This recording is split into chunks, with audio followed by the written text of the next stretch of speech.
It happens to all of us, no matter how organized we try to be.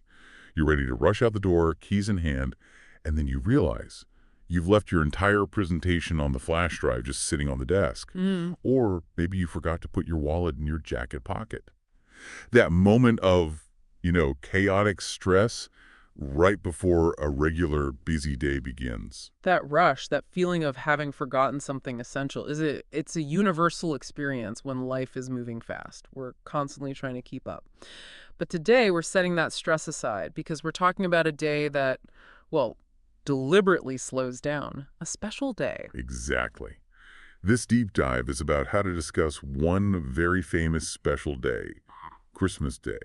But the lessons we pull out of this discussion are, well, they're applicable to any major celebration you might have, from Thanksgiving to Diwali to Eid.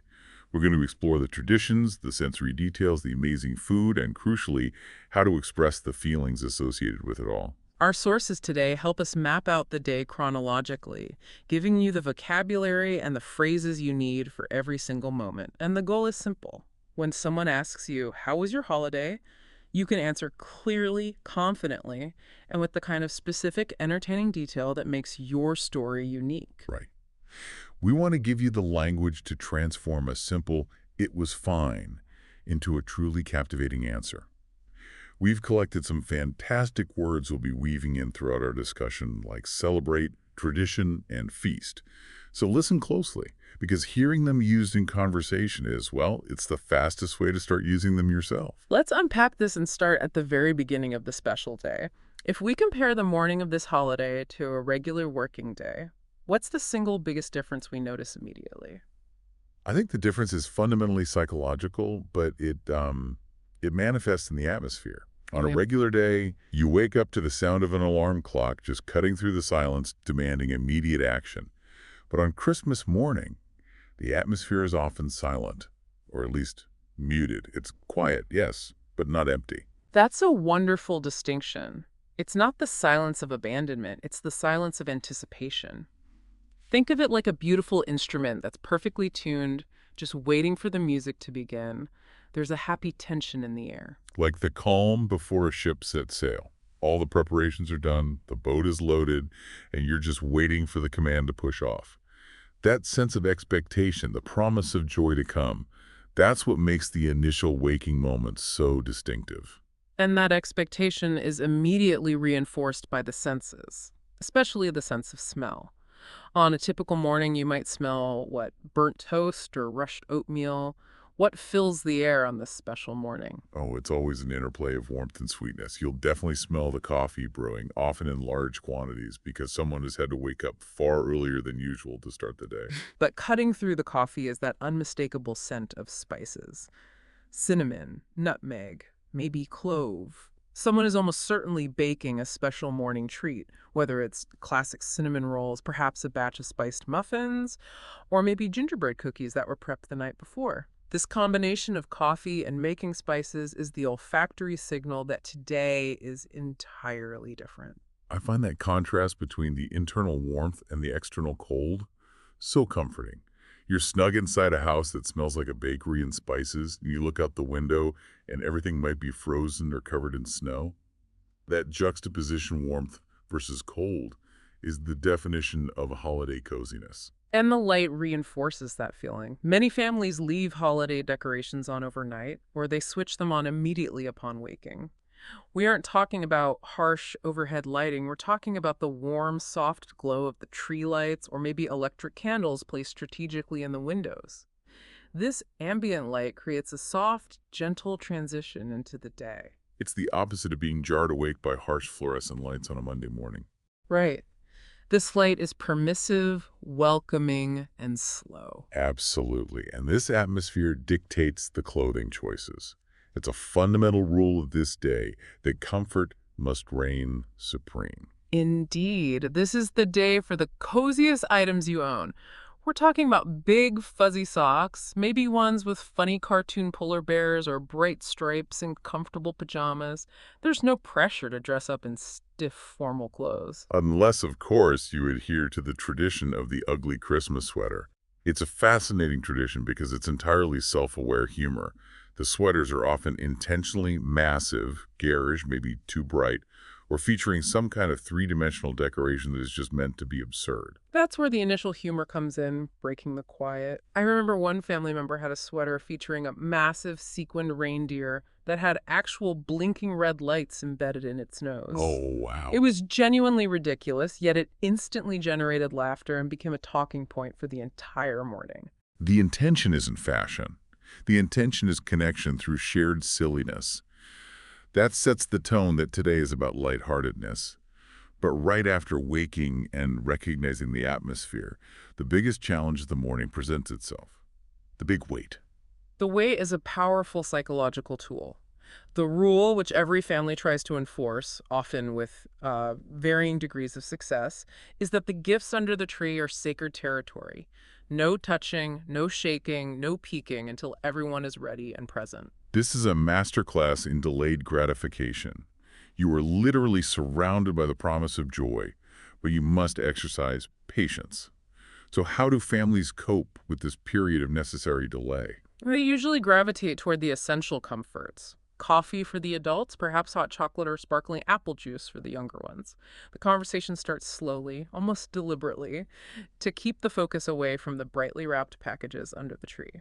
The waiting, though painful for children and often for the excited adults, actually intensifies the final reward. It acts like winding a spring. The longer you wind it, the more energy it releases when you finally let go. The actual opening of the gifts feels even more explosive because of that necessary pause. It's the moment when the whole family must come together physically before the celebration can officially begin.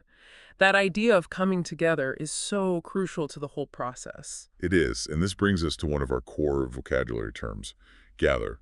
When we say a family gathers, we mean they come together in one place, specifically for a shared purpose or event. Right. You don't just gather your keys, your family gathers around the tree. It's a word that implies warmth and closeness, suggesting that the physical act of proximity is part of the meaning of the day. So once the family has gathered, and the clock finally ticks past the agreed-upon start time, the real fun begins, the gift exchange. And the process of opening presents isn't random. It's often governed by its own set of deeply ingrained family rules, which are themselves powerful traditions. It's fascinating how families ritualize this moment. So what are the two most common methods families use to manage the explosion of wrapping paper? Well, the first method is often focused on the energy source of the room, the children. The youngest person in the family gets to start. This is usually due to their overwhelming excitement and lack of ability to wait any longer. They get the honor of setting the pace. That's a brilliant way to manage the impatience. They break the seal on the gift pile, and the older members get to enjoy their reaction. But the second, and arguably more structured, method is taking turns. Taking turns can make the whole process run for hours, but it ensures everyone is focused on a single moment. One person selects a gift for another, the receiver opens it, and everyone witnesses the moment of surprise and delight. Then the recipient selects the next person, and the flow continues around the room. While that method is slow, the focus is entirely on the emotional transaction. It ensures everyone sees the reaction, and that reaction, the face lighting up, the spontaneous hug, is genuinely the most valuable part of the exchange, often more so than the material gift itself. It connects directly to the core linguistic concept here, exchange. To exchange means to give something and receive something in return. Here, you're exchanging a material item, yes, but you're also exchanging emotional reactions, love, and acknowledgement. It's a two-way flow of sentiment. But let's dive into the complexity of the exchange. We have to address the required etiquette. It's an undeniable truth that sometimes the gift is not what you wanted, or perhaps it's truly terrible. The moment you open it, how do you manage that social situation? Politeness is paramount. The required phrase is always, thank you. You're thanking the giver for the effort and the energy they expended on your behalf. Even if you receive a genuinely hideous sweater or an object you already own, the social contract requires gratitude. And if the gift is truly disappointing, the best diplomatic phrase in English is, thank you for the thought. Yeah. This phrase is masterful because it removes the focus from the object itself and redirects it to the intention of the giver. You're appreciating that they thought of you, which is the true gift. That phrase is a social lubricant, allowing you to maintain warmth even when you're internally wondering what you'll do with that third pair of gray socks. Now, speaking of the gifts themselves, let's flesh out some examples. You mentioned a fantasy book series earlier. Let's talk about a different example, a truly wonderful, magical gift. I love this. So here's where the memory shines. I remember begging for months for a complicated, high-tech chemistry kit, the kind with real glass beakers and little bottles of materials.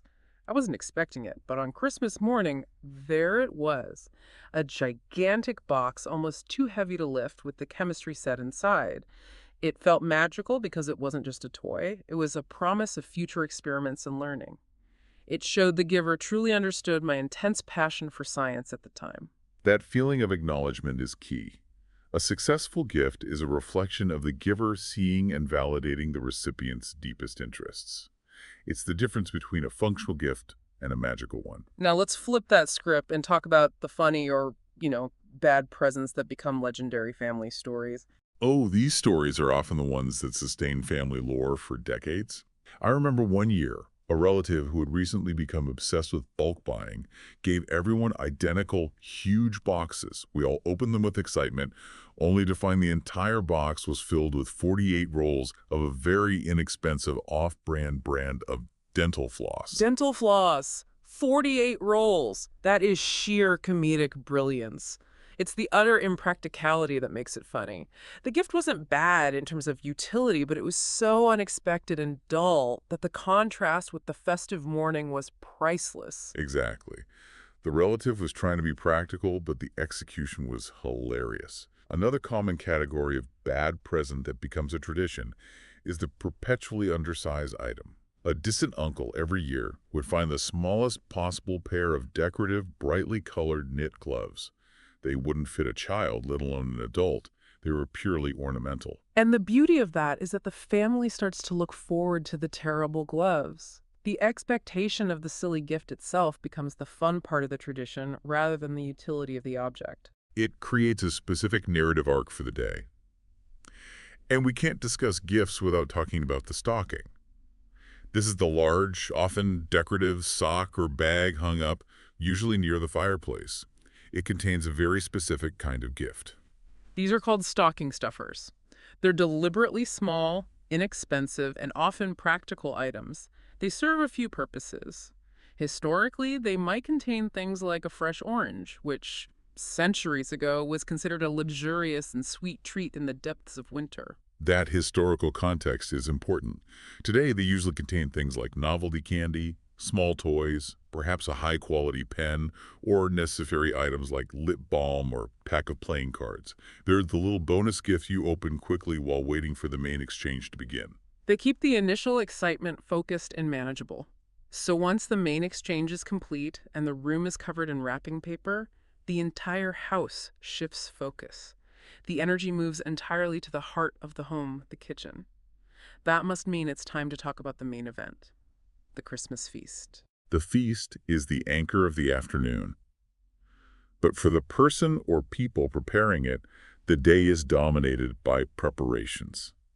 This is a great word for all the actions, planning, shopping, and cooking you do to get ready for something large and complex. And those preparations can span days, but the final intense phase often happens the morning of. It requires a clear designation of roles because, let's be honest, not everyone is actively cooking. We must acknowledge the hierarchy of the holiday kitchen. You have the head chef, the primary orchestrator of the meal. You have the sous chefs, who handle the difficult tasks like carving or making the pastry. And then you have the crucial, but often self-appointed role, the snack helper. The snack helper's main job is quality assurance, which translates to eating small cubes of cheese, tasting the pre-cooked vegetables, and generally trying to sample every element before it reaches the plate. I can confidently say this role is highly valued, if not always helpful. It's necessary for morale. Beyond the cooking itself, the preparations include setting the stage for the dining experience. Setting the table is a task that must be done with care. Yes, this isn't just everyday cutlery. You bring out the special plates, the good silver forks that only appear once a year, and perhaps themed napkins, maybe ones decorated with holly or mistletoe. It elevates the meal from simply eating to a formal event. And this is often the time when quiet, collaborative tasks happen. Think about peeling the 20 pounds of potatoes and carrots needed for the crowd. It's boring, repetitive work, but it creates a perfect backdrop for easy, long conversations with family members. You're working side by side without the pressure of direct eye contact, allowing for deeper connection. It's conversational scaffolding. And what is the essential soundtrack for these kitchen preparations? You can't peel potatoes in silence? Never silence. It must be Christmas songs playing on the radio, usually a mix of classics and some slightly cheesier, more upbeat tunes. There's often singing along terribly, but with full commitment, and sometimes the spontaneous burst of kitchen dancing. I have vivid memories of a parent attempting to dance gracefully while holding a turkey baster, treating it like a dance partner. Those silly, unexpected moments of joy and relaxation set against the backdrop of the busy kitchen are some of the fondest memories of the day.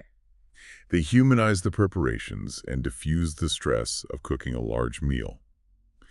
But even with all these activities, there is still usually a long stretch of time while the main event, the roast, slowly reaches perfection in the oven. How do families manage this intermediary period before the food is ready? It's important to change the pace. One beautiful, counterintuitive activity is to go for a short, refreshing walk outside. The air is cold and crisp, and because the world is quiet, no one is rushing to work, it feels peaceful and still. That fresh air is a great palate cleanser, literally and figuratively. It also helps build a proper appetite for the massive meal to come. If the weather is too forbidding, people turn to simple indoor activities that encourage calm interaction. Card games are perfect. Simple rules, high energy, but low focus requirement. Or the classic tradition of watching a comforting Christmas movie. It has to be a movie everyone knows, where you can quote the lines and laugh at the jokes before they even happen. That familiarity is the point. No. It's like wearing an old, comfortable sweater.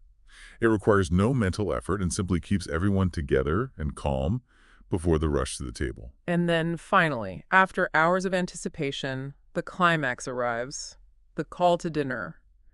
How do families signal that the moment of maximum deliciousness has arrived? The signal can range from refined to total chaos.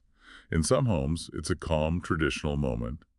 Someone rings a small, beautiful bell, signaling a graceful move to the dining area. In other homes, it's far more energetic. The head chef simply bellows, "It's ready!" And everyone runs off and stumbling over each other to help carry the heavy, fragrant dishes from the kitchen to the table. It's loud, joyful, and slightly competitive. Regardless of the volume, the transition is sacred. And many families observe a small pre-meal ritual, whether that is holding hands for a moment of silence or having someone offer a short thank you, acknowledging the food, the effort, and the presence of family. It's a moment of communal gratitude that anchors the experience. Then, with a collective, "enjoy your meal," the true event begins. We must now dive into the rich details of the feast. A feast is not just dinner. It's a very large, elaborate, special meal, usually prepared for a celebration involving many people. It implies abundance, richness, and variety. You host a feast, you don't host a sandwich. Let's focus on the essential components of a classic Christmas feast. The centerpiece is often the turkey, or perhaps a large roast ham. But as always, the side dishes are where the true complexity and tradition lie. Absolutely. The turkey is the necessary foundation, but the side dishes are what people remember and look forward to most. My personal favorite, and a source of much debate in many families, is the stuffing. For our listeners, can you describe stuffing because it is crucial and often unique? Stuffing is a mix of breadcrumbs, herbs like sage and thyme-chopped vegetables, and usually some kind of onion or sausage, which is cooked either inside the main bird or in a separate dish. Its texture is soft, moist, and intensely flavorful as it absorbs all the wonderful juices and spices from the roast. It's truly an irreplaceable part of the plate. And the potatoes are mandatory. We are talking about crispy roasted potatoes, often cooked in duck fat or butter until the outside is perfectly golden brown and crunchy, but the inside remains fluffy and soft. The structural integrity of the potato is essential. And to bind all these rich, slightly dry elements together, the turkey, the stuffing, the potatoes, you need the liquid gold of the meal, gravy. Gravy is the magic sauce. It's a thick, rich sauce made from the concentrated juices released by the meat as it cooks, thickened and seasoned perfectly. It is poured liberally over everything, and its absence is a culinary disaster. It enhances every single bite. It truly is the essential glue that marries all the different flavors. Beyond these staples, you often have Brussels sprouts, various root vegetables, and cranberry sauce, which provides a necessary tart, sweet counterpoint to the savory richness of the meat. The richness of the food is often overwhelming, and we must talk about the accompanying drinks. Wine for the adults, certainly, but for a festive, non-alcoholic option. Sparkling apple cider or grape juice is incredibly popular. It has bubbles, so it feels celebratory and fancy, but it's sweet and accessible for everyone. It carries that festive spirit without requiring alcohol. My family always has a massive pot of warm holiday punch brewing. It's usually a mix of cranberry and apple juices simmered with orange slices, cloves, and cinnamon sticks. The aroma itself feels like a hug, and the warmth is perfect for a cold winter day. That detail about the warm spices is a beautiful sensory contribution to the feast. Now, despite all this careful preparation and planning, every single person who attends the feast inevitably suffers from the same problem, perfectly summed up by the idiom, eyes bigger than stomach. This is a beautiful self-deprecating phrase. It means that when you look at the food, all those crispy potatoes, the abundant gravy, the tempting stuffing, your eyes convince your brain that you're capable of eating a quantity of food that is physically impossible for your stomach to hold. So, you load your plate high, promising yourself you'll eat it all, only to realize about halfway through that you are painfully full. It's the inevitable consequence of a successful, abundant feast. And despite being full, you have a social obligation to save space, however small, for the grand finale, dessert. Dessert is mandatory. It's the final punctuation mark on the dining experience. While some families prefer a traditional steamed Christmas pudding, others gravitate toward lighter, sweeter options like pumpkin pie or the famous bûche de Noël, the chocolate log cake decorated to look like a tree trunk. Whatever the choice, it ensures the final memory of the meal is one of sweet satisfaction. So, we've navigated the morning excitement and the huge, wonderful feast. The house is quiet again, but for a very different reason. Let's move into the post-feast phase, winding down and connecting with the world. The post-feast relaxation is characterized by a collective, immediate surrender to gravity and fullness. The movement of the family slows down dramatically. You're very, very full, and movement feels like an optional activity. You lumber slowly, like a satisfied, well-fed bear, toward the nearest comfortable horizontal surface, usually the sofa in the living room. The best part of this transition is the sudden, profound, quiet moment that descends on the house. That quiet moment is precious. The chaos of the gift exchange is over. The noise of the cooking is finished, and the intensity of the meal is past.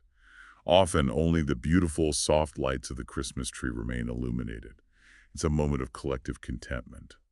Everyone is too happy and too full to speak. It is the perfect silent antidote to the day's excitement, and inevitably, this peaceful silence is broken by one characteristic sound, the soft rhythm of snoring. Someone always, without fail, falls asleep.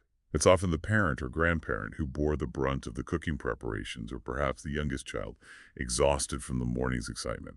The sound of gentle snoring is the sonic sign of a truly successful, filling day. After this necessary period of rest, maybe an hour or two, the family slowly reanimates and looks for afternoon activities that require less physical effort than the morning. Games are highly popular, but they need to be simple and accessible. Board games or card games work well. Anything that encourages low-stakes competition.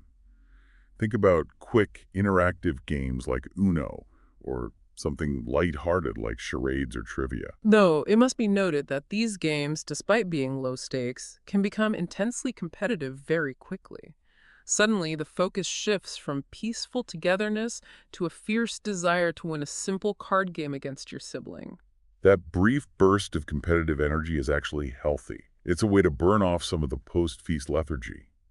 A calmer, longer-term activity that many families start on Christmas afternoon is a jigsaw puzzle. A giant, complicated puzzle that often features a winter scene or a famous painting. The beauty of this is that it's a collaborative activity that requires no verbal communication, and the family works on it slowly for days, dipping in and out whenever they need a quiet, focused moment. It becomes a physical, evolving piece of the holiday decor. Beyond the immediate family present, we must also acknowledge the importance of connecting with distant family, especially given how easy technology has made it today. Video calls are essential for maintaining that sense of gathering even when physical distance prohibits it. It's fun to call relatives far away and compare holidays. I love that cultural comparison. Imagine calling a cousin in Australia, where it's the middle of summer and they're celebrating Christmas Day with a barbecue on the beach, wearing shorts and sunglasses. Then you call an aunt in Scotland, where it's dark, cold, and perhaps snowing. The contrast is immense. It highlights the global reach of the holiday even while you are snug in your warm environment. It's a lovely way to include those who couldn't physically gather for the feast. And Christmas, at its core, is a time dedicated to kindness and giving, which extends far beyond the exchange of gifts within the immediate family. This is a crucial element that elevates the day beyond mere consumption. It is a deeply ingrained tradition for many to give small tokens of appreciation to people who help them throughout the year.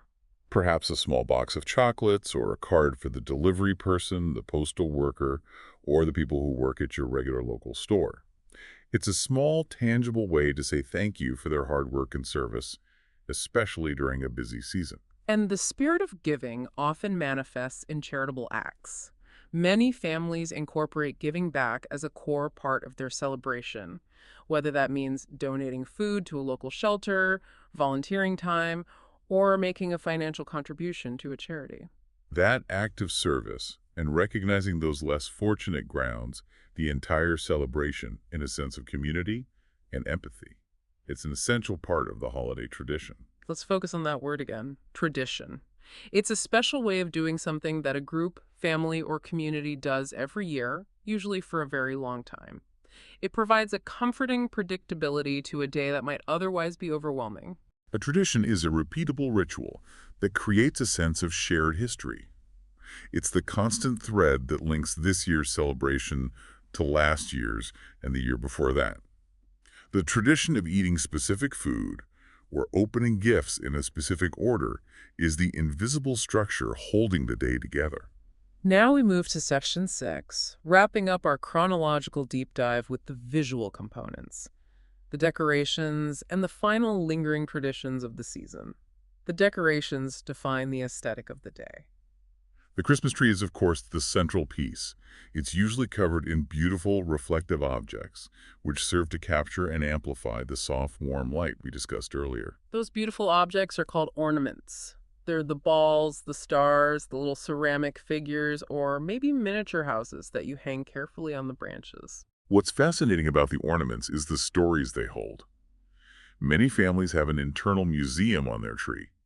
They keep a tiny, slightly crooked angel made of paper that a child created in school decades ago, or an ornament commemorating a specific family trip. These old, homemade, or memory-laden ornaments often hold more emotional value than the newest, shiniest ones. They're tiny, encapsulated memories. And we must also mention the stringy, reflective material called tinsel. It's often debated. Some people love it, some people hate it, but its sole purpose is to reflect the light from the bulbs and make the entire tree shimmer and sparkle. It creates that sense of artificial winter magic. And the decorations are not limited to the inside. People transform the outside of their homes, too, with lights and greenery. The essential outside decoration is the wreath. It's a circle, typically made of interwoven evergreen leaves, pine cones, and maybe a large festive bow hung prominently on the front door. The wreath is a classic symbol of welcome. Its circular shape traditionally represents eternity and unending life. Hanging it on the door is a way of announcing the festive season and extending a welcome to guests and passersby. These decorations usually go up in the weeks leading up to Christmas, and those weeks are full of other important traditions that build anticipation. One of the most enjoyable pre-Christmas traditions is visiting a Christmas market. These open-air markets are usually cold, but they're full of warm, spicy smells and light. They sell handcrafted goods, unique gifts, and hot drinks like mulled wine or hot chocolate. The atmosphere at a Christmas market is incredibly festive and energetic. Another timeless tradition is carol singing. Carols are specific, traditional Christmas songs. Sometimes groups will go out into the neighborhood walking from door to door and singing these special songs. It's a great way to spread cheer, and sometimes they do it to raise money for charity, combining music and community service. And the high energy, high mess tradition that is necessary for preparations.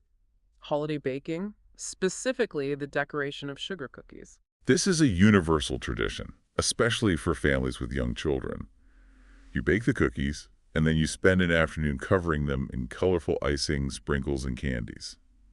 The end result often looks messy, or perhaps charmingly imperfect. But the process of doing it together is the true fun. It's proof that the process is more important than the perfection. Let's also touch on the media traditions that ground the day. Many families have specific programs they must watch. In many countries, particularly the UK and Commonwealth nations, it is a very established tradition to watch the monarch's speech on television in the afternoon.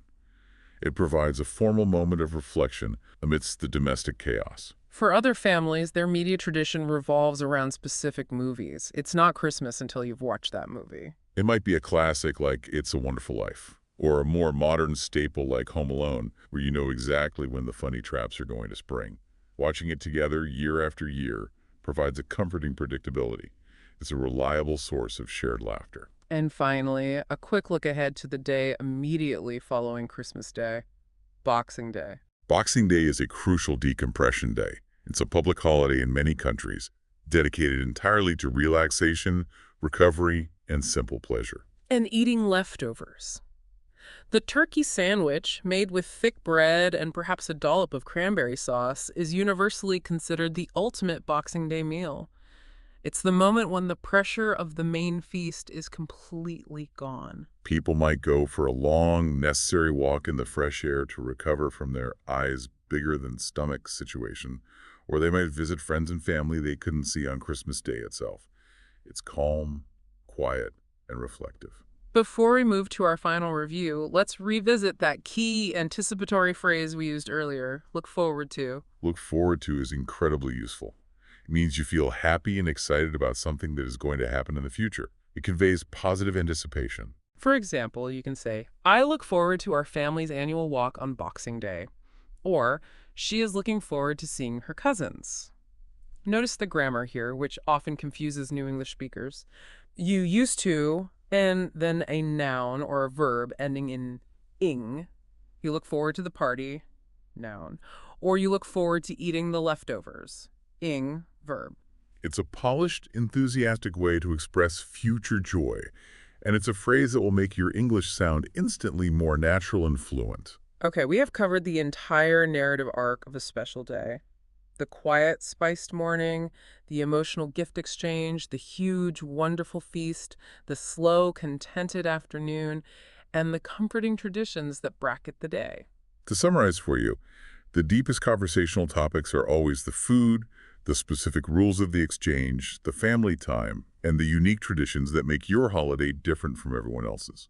Now, let's make this practical. When someone asks you the inevitable question, how was your Christmas? You can deploy your new vocabulary and structure. For a rich, detailed answer, you could say, "It was lovely, thank you.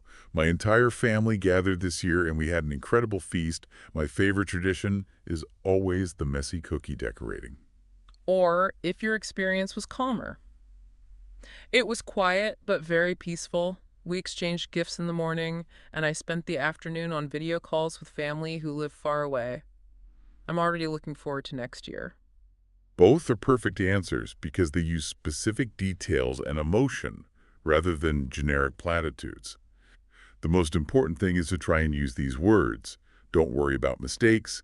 People will understand the emotion behind your words. Let's quickly recap the core words we covered today, which you can start using immediately to make your conversations richer, We learn to do something special for a happy event, all the necessary actions you take to get ready for a big event. a very large, elaborate, special meal for many people. A special, repeatable way of doing something that is done every year. And also, To come together in one place for a shared purpose. to give something and receive something back, often referring to gifts or ideas.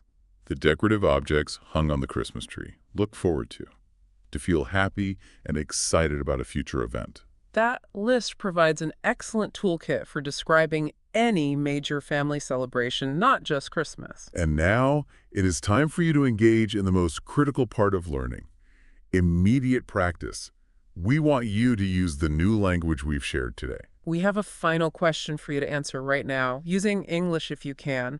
We want you to share your own life experience with us. The question is, what is one holiday tradition, whether it is about food, family, or decorations, that you look forward to most? Perhaps your tradition involves making a specific lucky food for the new year. Or maybe you look forward to lighting candles for Hanukkah. Tell us about the unique traditions you celebrate. Please share your answer in the comments below. Use the vocabulary we covered today. Even a simple sentence is a powerful step forward in your learning journey. Thank you so much for joining us for this deep dive into the language of special days. You should be incredibly proud of the effort you are putting into mastering a new language. Keep practicing, keep learning, and we wish you a wonderful and happy holiday season, whatever you celebrate. We'll see you next time.